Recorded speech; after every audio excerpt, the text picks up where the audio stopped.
how do you reorder the presets on your 2023 Hyundai Tucson Limited? That's what I want to ask. And, that's what I want to answer today. So here's how you do it.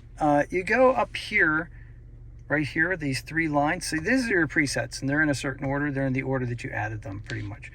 So go up to here where these three lines are. Click on that, and see right here where it says Reorder Presets. Hit that button.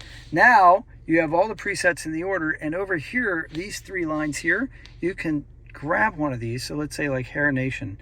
Say we listen to that a lot. You can take it right up there to the top, and then go back.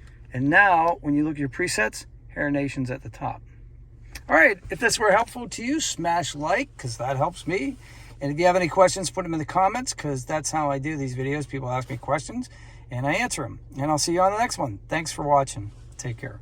Love you guys. I hope you love your Hyundai. If you do, smash like and tell me about it. I appreciate it.